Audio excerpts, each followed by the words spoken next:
ഞാൻ ഇന്ന് വിചാരിച്ചു നമ്മളെ രഞ്ജു ചേച്ചിയുടെ വൈറൽ ഗ്ലൂട്ടാത്തൈൻ മാസ്ക് നമുക്ക് നമുക്ക് നോക്കാം. ഫേസിലും നെക്കിൽ ഗ്ലൂട്ടോത്തൈനൊക്കെ മാറുന്നു. അപ്പോൾ നമുക്ക് ഈ പാക്ക് ട്രൈ ചെയ്തോളാം. നമ്മളെ വീട്ടിലുള്ള ഇൻഗ്രീഡിയൻസ് മാത്രം തന്നെയാണ്. ജസ്റ്റ് 2 ടേബിൾ സ്പൂൺ കേർഡ്, പിന്നെ കുറച്ച് കാപ്പിപ്പൊടി വേണം, പിന്നെ നമുക്ക് ടൊമാറ്റോൻ്റെ ജ്യൂസ് വേണം, പിന്നെ വേണ്ടുന്നത് ലെമൺ ആണ്. ലെമൺ ഡ്രൈ സ്കിൻ ആണെങ്കിൽ ഉപയോഗിക്കേണ്ട, അതേപോലെ സെൻസിറ്റീവ് സ്കിൻ ആണെങ്കിൽ 2-3 ഡ്രോപ്സ് എടുത്തിട്ട് നല്ല വൃത്തിക്ക് മിക്സ് ആക്കിയിട്ട് നമ്മളെ ഫേസിലേക്ക് ഫുൾ അപ്ലൈ ചെയ്യാം. ഫേസിലേക്ക് ഫുൾ അപ്ലൈ ചെയ്യുന്നതിനെക്കാട്ടി മുൻപേ നമ്മൾ നല്ല വൃത്തിക്ക് ഫേസ് വാഷ് ചെയ്തിട്ട് വേണം ഏതൊരു ഫേസ് പാക്കും നമ്മൾ അപ്ലൈ ചെയ്യേണ്ടത്.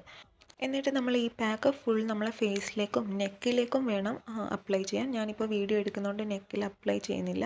പിന്നെ ഇതൊരു 5 മിനിറ്റ്സ് മസാജ് ചെയ്ത് കഴിഞ്ഞിട്ട് ഞാനൊരു 5 മിനിറ്റ് ഡ്രൈ ചെയ്യാനും വെച്ചു. എന്നിട്ട് ഞാൻ നല്ല വൃത്തിക്കൊന്ന് വെള്ളത്തിൽ കഴുകി. അപ്പോൾ തന്നെ നല്ലൊരു മാറ്റം ഉണ്ടായിരുന്നു. സ്കിന്നൊരു സോഫ്റ്റായിട്ട് വന്ന പോലെ തോന്നി.